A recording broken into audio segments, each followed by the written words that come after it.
الکریم اما بعد فاعوذ باللہ من الشیطان الرجیم بسم اللہ الرحمن الرحیم قل اوحی الی انہ استمع نفر من الجن فقالوا انا سمعنا قرآنا عجبا یہدی الی الرشد فآمنا به ولن نشرک بربنا احدا وانہ تعالی جد ربنا ما اتخذ صاحبۃ ولا ولدا وانہ کان یقول سفیہنا علی اللہ الشطط صدق اللہ العلی العظیم اللہم صلی علی محمد وعلی آل محمد کما صلیت علی ابراہیم وعلی آل ابراہیم انک حمید مجید رب اشرح لی صدری ویسر لی امری واحلل عقدۃ من لسانی یفقہوا قولی رب زدنی علما اللہم ارنا الحق حقا وارزقنا اتباعہ وارنا الباطل باطلا وارزقنا اجتنابہ اللہم الہمنا رشدنا واعذنا من شرور انفسنا۔ میں نے آپ کے سامنے سورہ جن کی آیات تلاوت کی ہیں۔ 29ویں پارے میں یہ سورہ جن ہے اور یہ مکی صورت ہے۔ مکی کا مطلب یہ ہے کہ یہ اس وقت نازل ہوئی جب حضور صلی اللہ علیہ وسلم مکہ میں تھے، ہجرت سے پہلے کا زمانہ جو تھا نا اس وقت یہ نازل ہوئی، اور مکہ میں بھی یہ ابتدائی دور میں نازل ہوئی۔ مکہ کی 13 سال کی زندگی ہے، اس کے جو ابتدائی دور ہے اس میں یہ صورت نازل ہوئی۔ حضرت عبداللہ بن عباس رضی اللہ تعالیٰ عنہ فرماتے ہیں ایک مرتبہ ہم حضور صلی اللہ علیہ وسلم کے ساتھ صحابہ کرام کی ایک جماعت تھی، ہم اکاز ایک بازار ہوتا تھا وہاں، بڑا مشہور بازار تھا، وہاں پر ہم گئے، وہاں پر نماز کا وقت ہوا تو آپ صلی اللہ علیہ وسلم نے نماز پڑھی۔ تو وہ جو آپ نے نماز پڑھی اور اس نماز میں آپ نے جو قرآن تلاوت کیا تو وہاں پر یہ واقعہ پیش آیا تھا کہ جنات کی ایک جماعت آئی اور انہوں نے حضور صلی اللہ علیہ وسلم کا قرآن سنا، پہلی مرتبہ سنا قرآن حضور کی زبان سے، اور حضور کو بھی انہوں نے شاید پہلی دفعہ دیکھا، قرآن سنا اور پھر وہ مسلمان ہو گئے خود، یعنی ہمیں نہیں پتہ چلا، حضور کو بھی نہیں پتہ چلا، ہمیں بھی نہیں پتہ چلا، یہ تو بعد میں اللہ نے یہ صورت نازل کر کے ہمیں بتایا کہ ایسا ہوا۔ تو وہ اس واقعے کو اللہ نے بیان کیا۔ اب اس صورت میں کا موضوع کیا ہے، یعنی اس صورت میں بات کیا سمجھائی جا رہی ہے؟ موضوع اس صورت کا عظمت قرآن ہے، قرآن کی عظمت بزبان جنات، یعنی جنات کی زبان سے قرآن کی عظمت بیان کی جا رہی ہے، اور قریش مکہ جو تھے ان کو سمجھایا جا رہا ہے کہ تمہارے پاس اللہ کے رسول جو آئے ہیں قرآن لے کر، تم اس کو جھٹلا رہے ہو، یہ تو ایسا قرآن ہے کہ دیکھو جن کیا کہتے ہیں اس کے بارے میں، جنات کیا کہتے ہیں اس کے بارے میں، ان کا کیا عقیدہ ہے قرآن کے بارے میں، انہوں نے جب قرآن سنا تھا تو انہوں نے کیا رسپانس کیا تھا، تم قرآن سن کے کیا رسپانس کر رہے ہو، یہ چیز یہاں پر سمجھائی جا رہی ہے۔ اب وہ پورا اللہ تعالیٰ نے اس کو اس صورت کے اندر بیان کیا ہے، ان کی زبانی بیان کیا ہے، اور فرمایا قل، اے پیغمبر صلی اللہ علیہ وسلم آپ کہہ دیجئے، اوحی الیہ، میری طرف وحی کی ہے اللہ تعالیٰ نے، انہ استمع نفر من الجن، کہ جنات کی ایک جماعت نے سنا، جنات کی ایک جماعت نے سنا، مجھ سے قرآن کو سنا، فقالوا، اور پھر انہوں نے کہا، انا سمعنا قرآنا عجبا، کہ ہم نے بڑا ہی عجیب قرآن سنا ہے، بہت ہی عجیب قرآن ہم نے سنا ہے، یہدی الی الرشد، ایسا قرآن ہے کہ وہ گائیڈ کرتا ہے ہدایت کی طرف، ہدایت کی طرف وہ رہنمائی کرتا ہے۔ اب یہ بڑی پوائنٹ کی بات ہے، یعنی جنات نے قرآن کو سن کے قرآن سے کیا سمجھا، انہوں نے قرآن کو سمجھا کہ یہ ہدایت کی کتاب ہے، یعنی قرآن ہدایت کی کتاب ہے۔ یہ بڑی پوائنٹ کی بات ہے، نقطے کی بات ہے کہ آج ہم بھی مسلمانوں نے قرآن کو صرف ایک برکت کی کتاب سمجھ لی ہے، اس میں کوئی شک نہیں ہے کہ اس سے سب سے بڑی بابرکت کتاب یہی ہے، لیکن آج ہم نے صرف برکت کی کتاب سمجھ لیا ہے۔ یہ سوچ اور نظریہ ہمارے ذہن سے نکل گیا ہے کہ قرآن صرف برکت کی نہیں بلکہ ہدایت کی کتاب بھی ہے، اس سے ہدایت حاصل کرنی چاہیے، یہ ہدایت دیتی ہے یہ کتاب، ٹھیک ہے، یعنی اس کی ہدایت کا آپ اندازہ اس بات سے لگائیں، اس کی ہدایت کا اندازہ آپ اس بات سے لگائیں کہ اتنی زبردست سی کتاب ہے کہ اس کو کافر بھی پڑھتے ہیں ان کو بھی ہدایت مل جاتی ہے۔ آج بھی ایک عورت زندہ ہے مریم کے نام سے، امریکہ کی ایک یونیورسٹی میں اسلامی جو سبجیکٹ ہے نا اس کا شعبہ جو ہے نا اس کی سربراہ ہے، بوڑھی ہوگی، ابھی 50 سال سے زیادہ عمر ہے، وہ اپنے اس کا جو ہے نا اسلام لانے کا واقعہ بڑا عجیب لکھا ہے۔ BBC کا ایک ڈائریکٹر گزرا ہے، اس کا بیٹا بیٹا اس کا نام تھا، اس کا بیٹا تھا یحییٰ بٹ، سابقہ ایک ڈائریکٹر گزرا ہے BBC کا، اس کا بیٹا تعلیم حاصل کر رہا تھا برطانیہ میں، تو یونیورسٹی میں پڑھ رہا تھا، مسلمان ہو گیا، وہ کسی طرح مسلمان ہو گیا۔ جب مسلمان ہوا تو PhD کرنے لگا وہ، تو PhD میں چونکہ وہ مسلمان ہو گیا تھا تو اس کے جو ٹیچر تھے انہوں نے کہا کہ تم PhD میں تھیسس لکھنا ہوتا ہے، تو کہا کہ تم اس بات پہ تھیسس تحقیق کرو کہ یورپ میں پچھلے 10 سالوں میں کتنے لوگ مسلمان ہوئے ہیں اور کیوں مسلمان ہوئے، وہ وجہ کیا تھی کہ وہ مسلمان ہوئے ہیں، اس پہ تحقیق کرو تم، یہ تمہارا تھیسس ہے PhD کا۔ اس نے 3 سال اس پہ تحقیق کی، یورپ کے سارے 20 ملکوں میں گھوما، نو مسلم جو تھے ان کے انٹرویو کیے، 3 سال لگا کے اس نے اتنی بڑی کتاب تیار کی، اور اس نے پھر اس کا جو رزلٹ تھا وہ یہ نکالا کہ جتنے لوگ مسلمان ہوئے ہیں ان میں سے 80% لوگ قرآن پڑھ کے مسلمان ہوئے، 20% ایسے تھے کہ جو کسی اور کی وجہ سے، کسی کی دعوت سے، کسی کی اور وجہ سے مسلمان ہوئے، 80% ایسے تھے کہ جو قرآن پڑھ کے مسلمان ہوئے۔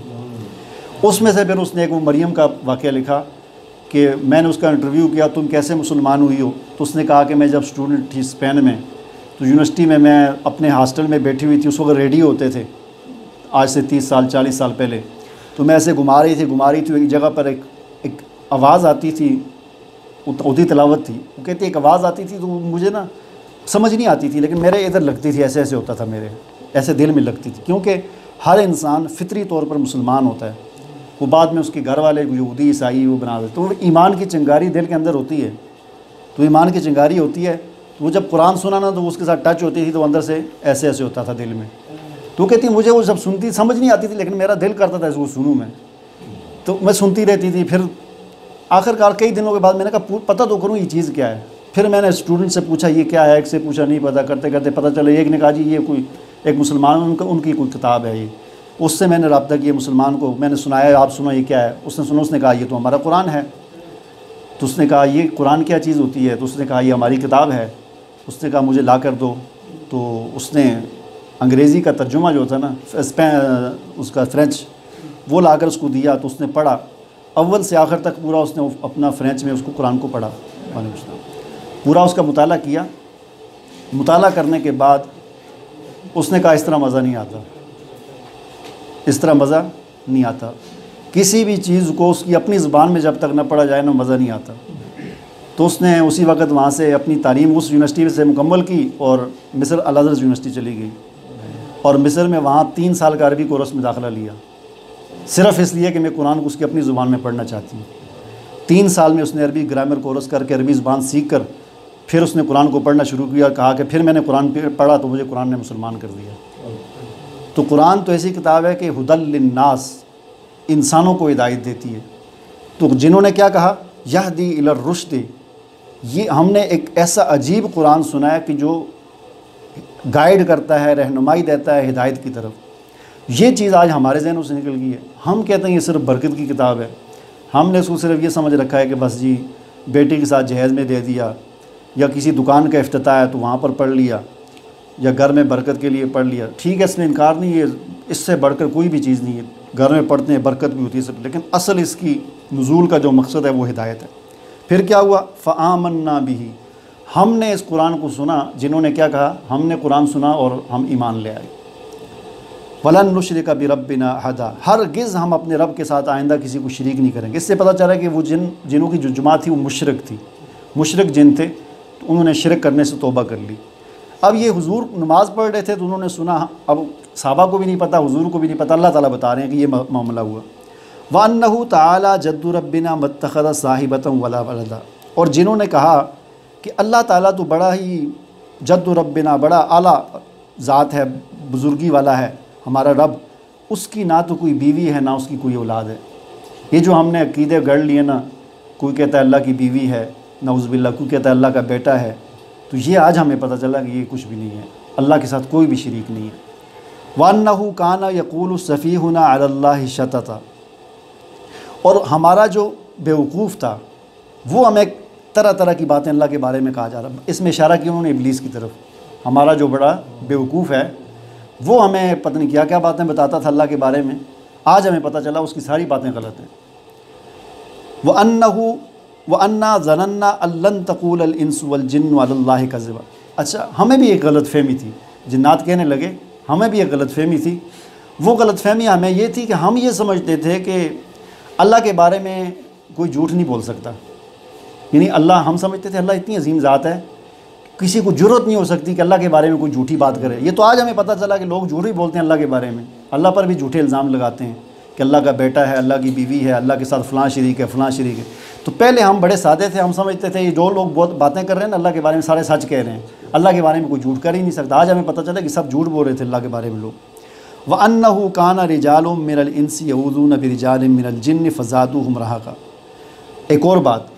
یعنی ہم کیوں خراب ہوئے، اپنی خرابی کی وجوہات بیان کر رہے ہیں نا جنات، ہم کیوں خراب ہوئے؟ ایک تو ہمارا بڑا جو تھا ابلیس، اس نے ہمیں خراب کیا، دوسرا لوگوں کی باتوں سے ہم غلط فہمی میں پڑ گئے، تیسری وجہ یہ تھی ہمارے خراب ہونے کی کہ انسان جو تھے نا یہ ہم سے ڈرنا شروع ہو گئے، انسانوں نے ہم سے ڈرنا شروع کر دیا۔ کیسے کہ رجال من الانس یعوذون برجال من الجن، انسان جنوں کی پناہ مانگا کرتے تھے۔ یہ اصل میں اس واقعے کی طرف اشارہ ہے، یہاں پر بھی حضرت عبداللہ بن عباس رضی اللہ تعالیٰ عنہ فرماتے ہیں، ایک صحابی ہیں رافع بن عمیرون کے اسلام لانے کا واقعہ بیان کرتے ہیں۔ جاہلیت کے زمانے میں ایسا ہوتا تھا کہ مجھے بھی بچپن کا یاد ہے، ہم جب گاؤں میں ہوتے تھے تو کہیں پتھر مارتے تو ہمارے بڑے کہتے تھے یار اس طرح پتھر نہ مارا کرو، پہلے آواز لگایا کرو جنوں ہٹ جاؤ، ہم پتھر مار رہے ہیں نا۔ تو کہیں خیر وہ بات کسی حد تک ٹھیک بھی تھی کہ ان کو پتھر لگ نہ جائے، کیونکہ لگ گیا تو پھر نقصان بھی پہنچاتے ہیں، لیکن یہاں پر جو بات ہو رہی ہے یہ اور بات ہو رہی ہے۔ یہاں پر بات یہ ہے کہ جاہلیت کے زمانے میں لوگ کہیں جاتے تھے نا، جنگل میں سفر کر رہے ہیں تو کہیں رات ہوگی، تو رات کے وقت جس طرح ہمیں حکم ہے نا کہ ہم اعوذ باللہ پڑھیں، اعوذ باللہ پڑھیں، یعنی اللہ کی پناہ مانگیں کہ اللہ ہم تیری پناہ میں آتے ہیں، تو لوگ کیا کرتے، کہتے تھے اعوذ بعظیم ھذا الوادی من الجن، اس وادی کا جو بڑا جن ہے نا ہم اس کی پناہ چاہتے ہیں۔ لوگ جنوں کی پناہ مانگا کرتے تھے۔ تو جن کیا کہہ رہے ہیں، جن کہتے ہیں کہ جب لوگوں نے ہماری پناہ مانگنا شروع کر دی نا، ہم تکبر میں آ گیا، یہ انسان ہماری پناہ مانگتا ہے، ہم تو بڑی چیز ہیں۔ تو ہمیں جب انسان نے ہم سے ڈرنا شروع کر دیا تو ہم پھر بڑے بن گئے، ہمارے اندر تکبر پیدا ہو گیا، ورنہ جنوں کی کیا طاقت ہے، کچھ بھی نہیں ہے۔ جنوں کی اتنی طاقت بھی نہیں ہے کہ ہم جس وقت کھانا کھا رہے ہوتے ہیں ہم کہتے ہیں بسم اللہ، وہ ہمارے ساتھ کھانا نہیں کھا سکتے، اتنے کمزور ہیں ہمارے سامنے۔ ہم جب بسم اللہ پڑھ کے دروازہ بند کرتے ہیں تو وہ دروازے سے اندر نہیں آ سکتے، لیکن ہمارا اس پہ یقین نہیں ہوتا۔ اب مجھے کالیں آتی رہتی لوگوں کو، میں بتاتا ہوں، میں کہتا ہوں جی قل اعوذ برب الفلق قل اعوذ برب الناس، پورے 5 منٹ سمجھاتا ہوں، پھر آخر میں کہتے ہیں نہیں جی ہمیں کوئی وظیفہ بتائیں۔ میں کہتا ہوں آپ کو ابھی 5 منٹ میں کیا سمجھاتا رہا، کہتے ہیں نہیں جی کوئی ایسا اور کوئی وظیفہ بتائیں، یہ تو اس سے ہو جائے گا، لیکن یقین نہیں ہے، اصل بات یہ ہوتی ہے۔ تو جنہوں نے کیا کہا کہ ہم، اچھا یہ رافع بن عمیر کا میں واقعہ بتا رہا تھا، ایک صحابی ہیں ان کے مسلمان ہونے کا واقعہ، یہ کہتے ہیں کہ میں اس طرح سفر کر رہا تھا تو وہ اس رواج کے مطابق جو روٹین ہوتی تھی، میں نے سوتے وقت رات کو آواز لگائی باہر نکل کے، اعوذ بعظیم ھذا الوادی من الجن، کہ اس وادی کا جو بڑا جن ہے میں اس کی پناہ میں آتا ہوں، یہ آواز لگا کے میں سو گیا۔ خواب میں نے دیکھا کہ میری ایک نوجوان ہے، اس کے پاس کوئی ہتھیار ہے، وہ میری اونٹنی کو مارنا چاہ رہا ہے۔ میں ایک دم ایسے جاگا اور اونٹنی کو دیکھا تو کچھ بھی نہیں ہے، میں نے کہا یہ خواب تھا، پھر سو گیا۔ پھر جو ہی نیند میں گیا تو پھر میں نے دیکھا کہ کوئی آدمی میری اونٹنی کو مارنا چاہ رہا ہے، پھر میں ایسے اٹھا تو دیکھا کچھ بھی نہیں۔ جب تیسری مرتبہ ہوا تو پھر میں نے دیکھا تو واقعتاً ایک آدمی کھڑا تھا، وہ میری اونٹنی کو مارنا چاہ رہا تھا اور اس کے پاس ایک بابا جی بھی کھڑے تھے، وہ اس کو روک رہے تھے۔ بابا جی اس کو کہہ رہے ہیں نہ مارو اس کو، تو میں نے کہا میں بھی چلا گیا، تو بابا جی نے اتنے میں ہم نے دیکھا کہ گورخر ایک جانور ہوتا ہے وہ آ گیا ادھر سے، تو بابا جی نے اس سے کہا کہ اس اونٹنی کو چھوڑ دو اور یہ گورخر لے لو، تو وہ جو تھا وہ گورخر لے کے چلا گیا۔ بابا جی نے پھر مجھے کہا کہ تم یوں نہ کہا کرو کہ میں جنوں کی پناہ مانگتا ہوں، تم یوں کہا کرو کہ اعوذ باللہ رب محمد، کہ محمد صلی اللہ علیہ وسلم کے رب، اس اللہ کی پناہ چاہتا ہوں جو محمد صلی اللہ علیہ وسلم کا رب ہے۔ تو کہتے ہیں میں نے پہلی دفعہ یہ سنا محمد، تو میں نے کہا یہ محمد کون ہے؟ اس بابا جی نے مجھے کہا کہ مدینہ میں ایک اللہ کے نبی آئے ہیں، تو وہ اللہ کے نبی ہیں، تو ان کے رب کی پناہ مانگا کرو۔ تو کہتے ہیں میں نے اونٹنی وہیں سے آگے نہیں گیا، میں کہیں اور جا رہا تھا، اونٹنی موڑی اور مدینہ میں آ گیا۔ میں نے کہا جا کے دیکھتا ہوں، اور آیا حضور علیہ السلام سے ملا، اور میں نے ابھی بات نہیں کی تھی حضور علیہ السلام کو، کیا حضور علیہ السلام نے پہلے ہی مجھے بتا دیا تمہارے ساتھ یہ واقعہ ہوا؟ میں نے کہا ہاں۔ تو کہتے ہیں میں مسلمان ہو گیا ادھر۔ تو یہ جن اس طرف اس کی بات کر رہے ہیں کہ ہمارے خراب ہونے کی وجہ، جنات کہتے ہیں ہمارے خراب ہونے کی وجہ ایک یہ بھی ہے کہ ہمیں انسانوں نے خراب کیا، انسان ہم سے ڈرنا شروع ہو گئے، ٹھیک ہے۔ وَأَنَّا لَمَسْنَا السَّمَاءَ فَوَجَدْنَاهَا مُلِئَتْ حَرَسًا شَدِيدًا وَشُهُبًا۔ اب یہ آگے جنات یہ وجہ بیان کر رہے ہیں کہ یہ جو انہوں نے قرآن سنا تھا حضور علیہ السلام سے، یہ کیسے سنا انہوں نے، اس کی وجہ بیان کر رہے ہیں۔ کہتے ہیں کہ ایسا ہوا کہ ہم آسمانوں پہ جاتے تھے، ہم آسمانوں پہ جاتے تھے خبریں سننے کے لیے۔ اوپر جب یعنی اللہ کا بھی پورا ایک سسٹم ہے نا، نظام ہے، اللہ تعالیٰ ایک حکم آرڈر کرتے ہیں ایک فرشتے کو، جو مختلف شعبوں کے فرشتے ہوتے ہیں، جس طرح ہماری دنیا میں ڈپارٹمنٹ ہوتے ہیں، شعبے ہوتے ہیں، ان کے سربراہ ہوتے ہیں، ہیڈ ہوتے ہیں، آگے ان کے ماتحت ہوتے ہیں۔ اللہ کا بھی سارا نظام اس طرح ہی چل رہا ہے۔ کوئی بارشوں کا سسٹم کچھ فرشتوں کی جماعت نے، کوئی روزی، کوئی کسی کا کیا، کوئی موت کسی کو دینا، ملک الموت ان کا اپنا پورا ایک ڈپارٹمنٹ ہے، ہزاروں فرشتے لاکھوں اس کے ساتھ ہیں، ٹھیک ہے۔ تو جب اللہ کا کوئی حکم نازل ہوتا ہے نا، تو جو ہیڈ ہوتا ہے نا فرشتہ اس ڈپارٹمنٹ کا، اس کو اللہ تعالیٰ حکم جاری کرتے ہیں، وہ ہیڈ آگے اپنے ماتحتوں کو، وہ آگے اپنے ماتحتوں کو، اس طرح ایک پورا سسٹم ہے، جس طرح اس طرح ہی ہوتا ہے۔ تو وہ جب یہ حکم جاری اور ہوتا ہے نا، تو یہ بعض اوقات یہ شیطان اس میں سے سن لیتے ہیں، وہ فرشتے کو بتاتے ہیں یہ آج فلاں جگہ بارش برسانی ہے، آرڈر فلاں جگہ پر آج اتنی بارش برسانی ہے اس ایریے میں، تو وہ سن لیتے تھے، آگے نیچے کاہنوں کو بتاتے تھے آج ادھر بارش ہوگی، آج کل فلاں جگہ یہ ہوگی۔ تو وہ بات کا جب آدمی غور سے نہ سنے نا، چوری چھپے جیسے کھڑکی میں کوئی آدمی چھپ کے سن رہا ہو، تو آدھی بات سمجھ آتی، آدھی نہیں سمجھ آتی۔ تو وہ ان کے ساتھ یہی ہوتا تھا، وہ آدھی بات سنتے تھے، آدھی سمجھ، کبھی وہ کاہنوں کو بتاتے تھے، کاہن آگے لوگوں کو بتاتے تھے، کبھی وہ بات سچ ہو جاتی تھی، کبھی جھوٹی ہو جاتی تھی۔ اب ہوا یہ کہ جب حضور علیہ السلام کو اللہ تعالیٰ نے رسول بنا کر بھیجا، آپ پر جب وحی نازل ہونی تھی، تو اللہ تعالیٰ نے اس وحی کی حفاظت کے لیے کہ وحی چوری نہ ہو، اللہ سے جب وحی کا نکلے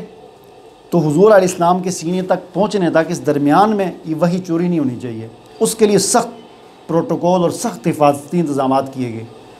اور آسمانوں پر پہرے بٹھا دیے گئے کہ کسی جن شیطان کو آسمان پر نہیں چھوڑنا۔ یہ وحی جو ہے نا بڑی حفاظت کے ساتھ وہاں سے آئے اور حضور کے سینے میں منتقل ہو، ایسا نہ ہو کہ حضور کے بتانے سے پہلے وہ لیک ہو جائے، ایسا نہیں ہونا چاہیے۔ اس کے لیے وہ سخت حفاظتی پہرے بٹھائے گئے آسمانوں پر۔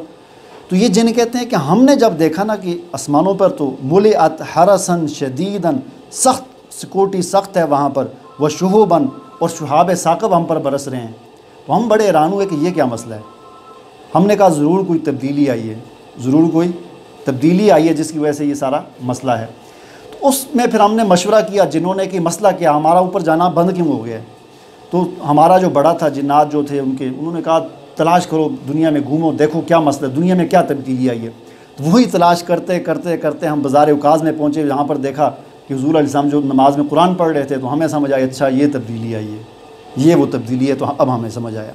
وَأَنَّا كُنَّا نَقْعُدُ مِنْهَا مَقَاعِدَ لِلسَّمْعِ، ہم آسمانوں میں باتیں سننے کے لیے بیٹھا کرتے تھے۔ فَمَن يَسْتَمِعِ الْآنَ يَجِدْهُ لَهُ شِهَابًا رَصَدًا، اب کوئی سننے کے لیے جاتا ہے تو اس پر شہاب ثاقب برستا ہے۔ وَأَنَّا لَا نَدْرِي أَشَرٌ أُرِيدَ بِمَنْ فِي الْأَرْضِ أَمْ أَرَادَ بِهِمْ رَبُّهُمْ رَشَدًا، جب ہم نے یہ صورتحال آسمانوں میں دیکھی تو ہمیں سمجھ نہیں آ رہی تھی کہ مسئلہ کیا ہے، آیا کوئی اللہ تعالیٰ اہل زمین پر کوئی خیر نازل کرنے والا ہے یا کوئی عذاب نازل ہونے والا ہے، کوئی مسئلہ ہے، تو اس کی تلاش میں ہم نکلے۔ وَأَنَّا مِنَّا الصَّالِحُونَ وَمِنَّا دُونَ ذَلِكَ، ہم میں سے بہت سارے لوگ صالح بھی ہوتے ہیں اور بہت سارے دوسرے بھی ہوتے ہیں، یعنی جنات کے اندر بھی نیک لوگ بھی ہوتے ہیں، بد بھی ہوتے ہیں، ہر قسم کے ہوتے ہیں۔ کُنَّا طَرَائِقَ قِدَدًا، مختلف نظریات کے لوگ ہمارے اندر بھی ہوتے ہیں، جس طرح انسانوں میں ہوتے ہیں، دیوبندی بھی ہیں، بریلوی بھی ہیں، ردیس بھی ہیں، یہودی بھی ہیں، عیسائی بھی ہیں، ہندو بھی ہیں، یہ سب کچھ اسی طرح ان کے اندر بھی ہے، جنات کے اندر بھی ہے۔ یعنی چونکہ جنات انسانوں سے ہی سیکھتے ہیں، انسانوں کے ہی اداروں میں پڑھتے ہیں، مدرسوں میں پڑھتے ہیں، جو کسی دیوبندی مدرسے میں کسی دیوبندی عالم کی کلاس میں بیٹھتا ہے، سنتا ہے، تو ظاہر ہے وہ بھی دیوبندی ہوتا ہے۔ اسی طرح کچھ بریلویوں کے مدرسوں میں جاتے ہیں تو وہ بریلوی ہوتے ہیں، جس طرح انسانوں کی روٹین ہے، جو جیسے پڑھتا ہے وہ اس طرح کی ہوتا ہے۔ تو جنات میں بھی یہی ہے، عیسائی بھی ہوتے ہیں، یہودی بھی ہوتے ہیں، سارے یہی بات وہ کہہ رہے ہیں کہ ہمارے اندر ہر قسم کے لوگ ہوتے ہیں۔ وَأَنَّا ظَنَنَّا أَن لَّن نُعْجِزَ اللَّهَ فِي الْأَرْضِ، اب ہمیں سمجھ آئی کہ ہم اللہ کو نہیں ہرا سکتے، ہم اللہ کو نہیں ہرا سکتے۔ اب یہ دیکھیں یہ بڑی پوائنٹ کی بات ہے اس حوالے سے کہ جس کو لوگ آج نہیں سمجھتے۔ لوگوں کو جب یہ بتایا جاتا ہے کہ بھائی یہ قرآن جو ہے نا یہ اصل علاج ہے جنات کا، تو لوگوں کو اس پہ یقین نہیں آتا۔ لوگ کہتے نہیں وہ کالا علم جو ہے نا اسی سے جنات ختم ہوتے ہیں، قرآن کے ساتھ بہت میرے ساتھ بڑی بحثیں کر، بعض اوقات مجھے بڑا غصہ آ جاتا ہے فون پہ بات کرتے ہوئے نا، کہتے ہیں جی ہم تو اتنے عرصے سے پڑھ رہے ہیں۔ میں کہتا ہوں نا آپ کے اندر کوئی مسئلہ ہوگا، آپ کے اندر کوئی غلطی ہوگی، آپ اپنی غلطی پہ غور کریں۔ یہ ہو ہی نہیں سکتا کہ آپ قرآن پڑھیں اور قرآن کے ذریعے آپ کا علاج نہ ہو سکے اور یہ جنات نہ بھاگیں۔ دیکھیں وہ خود کہہ رہے ہیں کہ اللَّن نُعْجِزَ، ہمیں سمجھ آ گئی کہ ہم اللہ کو نہیں ہرا سکتے، اللہ کو ہم عاجز نہیں کر سکتے زمین میں، ولن نعجزہ حربا، اور ہم اس اللہ بھاگ بھی نہیں سکتے، ہم بھاگ بھی نہیں سکتے کہیں پر۔ یہ بات اللہ نے سورہ الرحمن میں بھی فرمائی ہے، یا معاشر الجن ان استطعتم ان تنفذوا من اقطار السماوات والارض فانفذوا، اے جنات کی جماعت اگر تم بھاگنا چاہو تو بھاگو، اے انسانوں اور جنوں اس آسمان و زمین سے باہر نکلو، بھاگو، نہیں بھاگ سکتے تم۔ وَأَنَّا سَمِعْنَا الْهُدَىٰ آمَنَّا بِهِ، اور پھر کہنے لگے جن کہ اب ہم نے ہدا کو سنا، ہدا قرآن، ہدایت کی کتاب، جب ہم نے اس کو سنا تو آمنا بھی، ہم اس پر ایمان لے آئے۔ فَمَن يُؤْمِن بِرَبِّهِ فَلَا يَخَافُ بَخْسًا وَلَا رَهَقًا، جو اپنے رب پر ایمان لائے گا اس کو کوئی خوف نہیں ہوگا خسارے کا بھی اور کسی ظلم زیادتی کا بھی، یعنی جس کا رب پر ایمان ہوگا اس کو کسی قسم کا کوئی خوف نہیں ہونا چاہیے، نہ اس کو گھاٹا ہو سکتا ہے، نہ خسارہ ہو سکتا ہے، نہ کچھ بھی نہیں ہو سکتا، رب پر ایمان ہونا چاہیے۔ تو یہ ایمان اتنی زبردست چیز ہے کہ اس کو ہمیں اپنے رب پر بٹھانا چاہیے۔ آج ہمارا ایمان جو ہے نا مختلف چیزوں پر چلا گیا ہے۔ حضرت ایوب علیہ السلام پر حالات آئے تھے نا، ایوب علیہ السلام کے 7,000 بھیڑ بکریاں تھیں، 3,000 گائے تھیں، 1,000 گھوڑے اور گدھے تھے، اور باغات تھے اور زمینیں تھیں، 7 بیٹے اور 3 بیٹیاں تھیں۔ اپنے علاقے کے بڑے سیٹھ تھے وہ، ان سے امیر آدمی ان کے علاقے میں کوئی نہیں تھا ایوب علیہ السلام سے، بڑے سیٹھ تھے، چودھری تھے اپنے علاقے کے، یعنی 7,000 بکریاں اس زمانے میں، مطلب یہی کاروبار ہوتا، یہی بزنس ہوتا تھا۔ اس وقت فیکٹریاں تو نہیں ہوتی تھیں، اس وقت کی فیکٹریاں باغات ہو گئے اور کھیتی باڑی اور بکریاں، بس یہ چیز ہوتی تھی۔ تو بہت بڑے بزنس مین سمجھ لیں تھے اپنے علاقے کے۔ لیکن جب اللہ کی طرف سے آزمائش آئی تو اللہ نے ایک بیماری لگا دی، بکریاں 7,000 بکریاں مر گئیں، 3,000 گائے شائے وہ سب بھینسیں وہ بھی مر گئیں، وہ گھوڑے گدھے 1,000 تھے وہ بھی مر گئے۔ اب یہ آہستہ آہستہ پروسیس سے ہو رہا ہے نا، آہستہ آہستہ چیزیں مر رہی ہیں، مرتے مرتے سب کچھ ختم ہو گیا۔ اچھا، اس کے بعد کیا ہوا کہ اس کے بعد ایک طوفان آیا اور باغ ان کا سارا تباہ ہو گیا۔ اب ہم ہوتے تو ہمیں رشتہ دار کیا مشورہ دیتے ہیں، یار تم اپنا حساب کراؤ، کوئی تم پر جادو ہوا ہے، تم پر جادو، اپنا حساب کتاب کراؤ۔ تو اب ان پر ایک کے بعد دوسرا آ رہا ہے، جانور مرے، دوسرا حملہ ہوا، باغات اجڑ گئے، تباہ ہو گئے۔ کچھ عرصے کے بعد ایک تیسرا حملہ ہوا۔ تیسرا کیا ہوا کہ ان کی فیملی ساری ایک گھر میں بیٹھی ہوئی تھی، کوئی فنکشن تھا، بیٹے بیٹیاں سارے بیٹھے ہوئے تھے، چھت گری، سارے فوت ہو گئے، 7 بیٹے 3 بیٹیاں، چھت گری، سارے ہی مر گئے۔ یہ کتنا بڑا واقعہ تھا، لیکن پھر بھی انہوں نے اللہ کی طرف ہی دھیان۔ یہ چوتھا واقعہ ہوا، ان کو بیماری لگ گئی اور بڑی خطرناک قسم کی بیماری لگ گئی۔ اب جب سب کچھ چلا گیا پاس سے، مال بھی چلا گیا، اولاد بھی چلی گئی، تو پھر وہ جو رشتہ دار آگے پیچھے تھے جو پیسے کے لیے والے ہوتے ہیں، جو غریب ہو گئے، وہ بھی سارے بھاگ گئے، ان کا بیماری بھی لگ گئی بیچاروں۔ حضرت ان کی جو بیوی تھی اس کے علاوہ کوئی بھی ان کے ساتھ نہیں۔ اور یہ سارا مسئلہ اتنی سخت تکلیف، اشد تکلیف، ایک دن نہیں، ایک مہینہ نہیں، ایک ہفتہ نہیں، ایک سال نہیں، 18 سال تک یہ رہا، اور وہ صبر ہی کرتے رہے۔ بیوی ان سے کہتی تھی آپ اللہ سے دعا تو کریں۔ اچھا، وہ اللہ سے دعا بھی نہیں کرتے تھے، کہتے تھے میں اللہ سے اگر دعا کروں کہیں ایسا نہ ہو جائے کہ میں بے صبرہ نہ ہو جاؤں، میرا شمار بے صبروں میں نہ ہو جائے، میں اللہ سے یوں کہوں کہ مجھے ٹھیک کرو تو میرا شمار، یعنی اتنا ان کے اندر وہ صبر تھا، کہتے کہیں میں اللہ تعالیٰ یہ نہ سمجھے کہ میں بڑا بے صبرہ ہوں۔ حالانکہ دعا کرنے میں تو کوئی ایسا وہ نہیں ہے، لیکن ان کا ایمان کی بات کر رہا ہوں، ان کا کیا ایمان کا لیول تھا کہ میں بے صبروں میں شمار نہ ہو جاؤں۔ بیوی کہتی تھی کر لیں۔ آخرکار 18 سال بعد بیوی نے کہا آپ دعا تو کریں۔ پھر آخرکار انہوں نے دعا کی۔ دعا کیا کی؟ رب انی مسنی الضر وانت ارحم الراحمین۔ یہ دعا میں صرف یہ کہا کہ اے اللہ مجھے تکلیف پہنچی ہے، یہ نہیں کہا کہ اس کو ٹھیک کریں۔ اے اللہ مجھے تکلیف پہنچی ہے، تو بڑا رحیم ہے، بس اتنی سی بات کی، مجھے تکلیف تو پہنچی ہے لیکن تو بڑا رحیم ہے، اتنی سی بس انہوں نے دعا کی۔ فاستجبنا لہ، ہم نے ان کی دعا کو قبول کر لیا، اور پھر اللہ تعالیٰ نے اس آزمائش کو نکالا۔ عرض کرنے کا مقصد یہ ہے کہ آج جو ہے نا ہمارے اندر وہ صبر بھی نہیں ہے۔ ہم کہتے ہیں کہ بس کوئی ایسا وظیفہ ہو کہ جیسے ہم ٹک ٹک ٹک کر کے 100 دفعہ پڑھیں اور راتوں رات کروڑ پتی بن جائیں، ایسے وظیفہ پڑھیں ٹک ٹک کریں اور صبح ٹھیک ہو جائیں، ایسے پڑھیں اور اگلے دن رشتہ مل جائے، تو ایسا نہیں ہوتا، کیونکہ دنیا آزمائش کی جگہ ہے۔ وَنَبْلُوكُمْ بِالشَّرِّ وَالْخَيْرِ فِتْنَةً، ہم تمہیں دکھ اور سکھ دے کر آزمائیں گے۔ وَلَنَبْلُوَنَّكُمْ بِشَيْءٍ مِّنَ الْخَوْفِ وَالْجُوعِ وَنَقْصٍ مِّنَ الْأَمْوَالِ وَالْأَنفُسِ وَالثَّمَرَاتِ، ہم تمہیں جانی مالی کاروباری نقصان کر کے ہم آزمائیں گے، لیکن خوشخبری کس کے لیے؟ وبشر الصابرین، صبر کرنے والوں کے لیے۔ تو یہ آزمائش تو آتی ہے، ہم آزمائش کا وہ تصور ہمارے ذہن سے نکل گیا۔ ہم کہتے ہیں ہم بیمار ہوئے تو کیوں ہوئے ہیں، جس طرح ہم گولی کھائیں تو ٹھیک ہوتے ہیں، اس طرح کوئی چیز ہم پڑھیں تو ایک دم ٹھیک ہو جائیں، تو ایسا نہیں ہوتا، ہو بھی جاتا ہے، یہ اللہ کی مرضی ہوتی ہے۔ اس لیے ہم کہتے ہیں کہ جی اپنا علاج ہمیں کرنا چاہیے، جسمانی علاج بھی کریں، ڈاکٹر کے پاس بھی جائیں، سنت ہے، حکیم کے پاس بھی جائیں، علاج کروانا سنت ہے، اپنے وظائف بھی کریں، سب کچھ کریں۔ اگر سب کچھ کرنے کے بعد بھی نہیں ٹھیک ہو رہا تو ہمیں پھر یہ بات بھی ذہن میں رکھنی چاہیے کہ اللہ کی کوئی انسان مسلمان ایسا نہیں ہو سکتا کہ جو دنیا میں آئے 30-40 سال گزارے اور بغیر آزمائش کے چلا جائے۔ آزمائش ہر کسی پر آنی ہے، اور ایسی مطلب ہر بندے کی اپنی الگ آزمائش ہوتی ہے۔ کسی کو اللہ بیمار کر دیتا ہے، کسی کو اللہ غریب کر دیتا ہے، کسی کو اللہ امیر کر دیتا ہے، کسی کو کوئی اور مسئلہ ہو جاتا ہے، کسی کا کیا مسئلہ ہو جاتا ہے، کسی کا کیا مسئلہ ہو جاتا ہے، عجیب و غریب۔ مجھے کالیں آتی رہتی، کوئی کہتا ہے جی مجھے 6 دن نیند نہیں آتی، کوئی کہتا ہے جی مجھے جو ہے نا میرے بچے بات نہیں مانتے، کوئی کہتا ہے مجھے یہ مسئلہ ہے، کوئی یعنی طرح طرح کی آزمائشیں ہیں۔ تو یہ آزمائش کا تصور بھی ہمارے ذہن میں ہونا چاہیے کہ اللہ آزماتا بھی ہے، اور اسی میں ہماری کامیابی ہے کہ اگر ہم اس آزمائش کے بارے میں یہ ذہن میں رکھیں کہ یہ صبر کریں گے، ہم اس پر صبر کریں گے تو اللہ تعالیٰ کی مدد آئے گی۔ یا ایھا الذین آمنوا استعینوا بالصبر والصلاۃ، اے ایمان والو میری مدد نماز اور صبر میں، ٹھیک ہے۔ اب یہ نماز اور صبر، نماز میں اللہ کی مدد ہے، یہ نماز والی بات بھی نکل گئی آج لوگوں کے ذہن سے۔ میں لوگوں کو یہ بتاتا رہتا ہوں کہ ہر چیز کا جو اصل جو طریقہ ہے نا اللہ کی مدد حاصل کرنے کا، وہ نماز ہے۔ انبیاء نماز کے ذریعے مدد حاصل کیا کرتے تھے۔ نبیوں پر جب بھی کوئی مشکل وقت آتا تھا وہ نماز پڑھتے تھے۔ ابراہیم علیہ السلام پر سب سے مشکل وقت وہ تھا جب ان کو آگ میں پھینکا جا رہا تھا، کہ جب یہ کہا، ان کو پتہ تھا وہ آگ الاؤ تیار ہو رہا ہے، اب کل آگ میں پھینکا جائے گا۔ اس کو آپ یوں سمجھنا جیسے وہ اعلان ہو جاتا ہے صبح فلاں بندے کو پھانسی ہوگی، تو اس پر کیا گزر رہی ہوتی ہے۔ تو ابراہیم علیہ السلام پر سب سے مشکل وقت تھا کہ جب یہ اعلان ہوا تھا کہ اب ان کو آگ میں پھینکا جائے گا، اور دیکھ رہے ہیں تیاری ہو رہی ہے، لکڑیاں جمع ہو رہی ہیں، اللہ تیار ہو رہا ہے، فرشتے بھی چیخ اٹھے، یا اللہ تیرے خلیل کے ساتھ کیا ہو رہا ہے؟ اللہ تعالیٰ نے کہا جاؤ مدد کرو۔ حضرت جبرائیل علیہ السلام حاضر ہوئے کہ میں آپ کی مدد کے لیے آیا ہوں۔ تو ابراہیم علیہ السلام نے کہا کہ مجھے آپ کی مدد کی ضرورت نہیں ہے،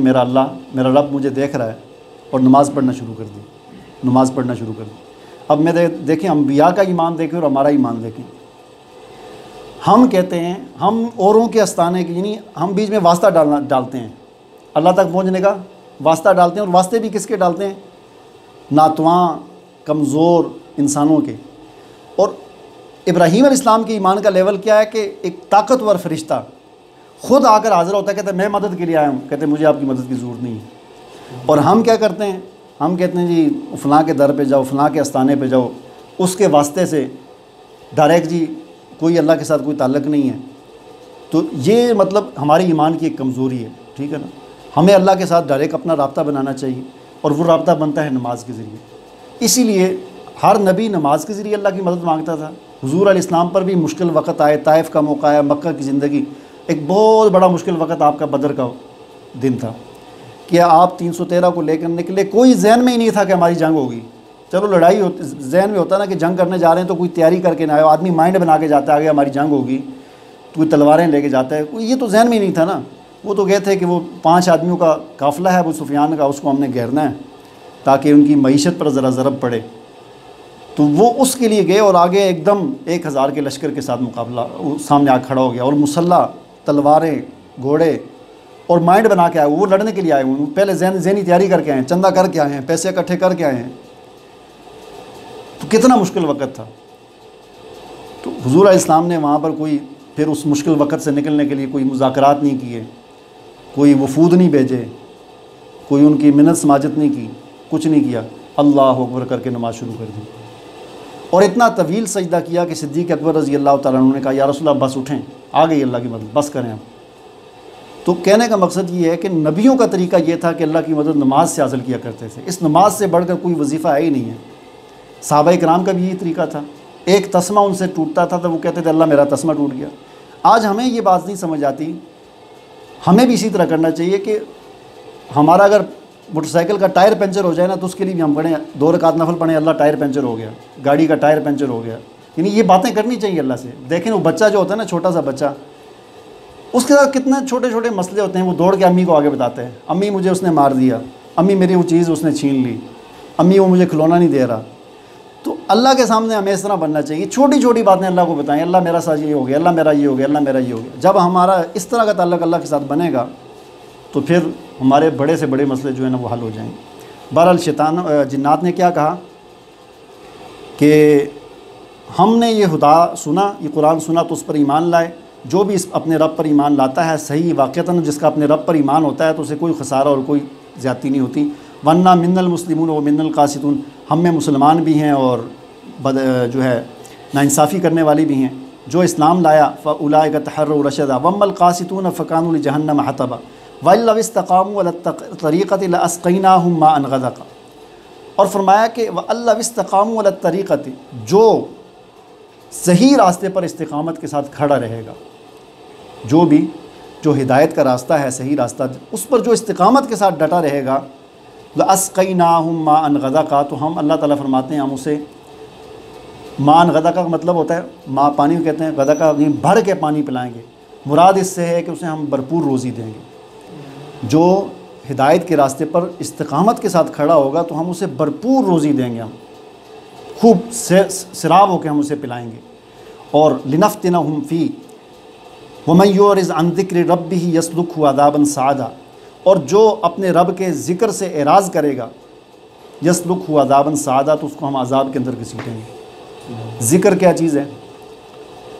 ذکر قرآن کے ناموں میں سے ایک نام ہے. پھر ذکر، نماز کو بھی ذکر کہا گیا قرآن میں ہی، اقم الصلاۃ لذکری. اور ذکر پھر واقعی جو اذکار ہیں ان کو بھی کہا جاتا ہے. یعنی ذکر کا مطلب یاد ہوتا ہے، لیکن ذکر کا سب سے زیادہ جو فٹ آتا ہے لفظ، یعنی سب سے پہلا مصداق ہم کہہ سکتے ہیں وہ قرآن ہے، دوسرا مصداق نماز ہے، تیسرا مصداق باقی اذکار ہیں. تو جو میرے ذکر سے، یعنی میرے قرآن سے یا قرآن کی تعلیمات سے، یا یوں کہہ سکتے ہیں خلاصے کے طور پر جو میرے دین سے اعراض کرے گا تو اس کو ہم عذاب کے اندر گھسیٹیں گے. اور سورہ طٰہٰ کے اندر کیا فرمایا؟ وَمَن يَعْشُ عَن ذِكْرِ الرَّحْمَٰنِ نُقَيِّضْ لَهُ شَيْطَانًا فَهُوَ لَهُ قَرِينٌ، کہ جو میرے ذکر سے اعراض کرے گا، میرے دین سے، قرآن سے، نماز سے اعراض کرے گا، ہم اس کو، جو اعراض کرتا ہے ہم اس کو شیطان کے حوالے کر دیتے ہیں، اس کو ہم شیطان کے حوالے کر دیتے ہیں. فَهُوَ لَهُ قَرِينٌ، وہ اس کا ساتھی بن جاتا ہے پھر. ٹھیک ہے. اور ایک اور جگہ فرمایا وَمَنْ أَعْرَضَ عَنْ ذِكْرِي فَإِنَّ لَهُ مَعِيشَةً ضَنْكًا، جو میرے ذکر سے اعراض کرتا ہے تو ہم اس کی معیشت تنگ کر دیتے ہیں. معیشت کا لفظ عربی زبان میں زندگی کے لیے بولا جاتا ہے، عیش زندگی کو کہتے ہیں، اور معیشت کا لفظ معیشت جو اردو میں ہم کہتے ہیں کاروبار وغیرہ، اس کے لیے. جو میرے دین سے، ذکر قرآن سے اعراض کرے گا ہم اس کی معیشت تنگ کر دیں گے. ٹھیک ہے نا، اس کا رزق تنگ ہو جائے گا، اس کی کاروبار بند ہو جائے گا، اور اس کی جو ہے نا زندگی اس کو بے سکونی ہوگی. تو یہ اس سے اعراض کرنے کا نتیجہ ہے قرآن سے. اور فرمایا وَأَنَّ الْمَسَاجِدَ لِلَّهِ فَلَا تَدْعُوا مَعَ اللَّهِ أَحَدًا، یہ مسجدیں اللہ کے لیے ہیں، ان مسجدوں میں اللہ کے ساتھ کسی اور کو مت پکارو. ٹھیک ہے. وَأَنَّهُ لَمَّا قَامَ عَبْدُ اللَّهِ يَدْعُوهُ وَكَادُوا يَكُونُونَ عَلَيْهِ لِبَدًا. بہرحال یہ جنات کا وہ آپ کے سامنے صورت کے حوالے سے رکھا کہ جنات نے قرآن کی یعنی جو شان بیان کی جنات نے، یعنی اللہ تعالیٰ نے جنات کی زبانی یہ بات ہمیں بتائی کہ تم قرآن کو سن کر کیا رسپانس کرتے ہو. جنات نے سنا تھا تو انہوں نے کیا رسپانس کیا، انہوں نے کتنی قرآن کی عظمت، قرآن کی ایسی کتاب، ایسی کتاب، ایسی کتاب ہے. ہمیں شیطان ابلیس نے گمراہ کیا، ہمیں انسانوں نے خراب کیا، انسان ہم سے ڈرنا شروع ہو گئے تو ہم بڑے متکبر ہو گئے. لیکن یہ قرآن آج ہمیں پتہ چلا کہ یہ ہدایت کی کتاب ہے، آج ہمیں پتہ چلا کہ اللہ کے ساتھ کوئی شریک نہیں ہے. تو یہ اصل وہ چیز ہے. ٹھیک ہے. تو اللہ تعالیٰ سے دعا ہے کہ اللہ تعالیٰ ہمیں اس قرآن کو سمجھنے کی اور اس پر پورے بھرپور طریقے سے ہمیں عمل کرنے کی توفیق عطا فرمائے. وآخر دعوانا الحمد للہ رب العالمین.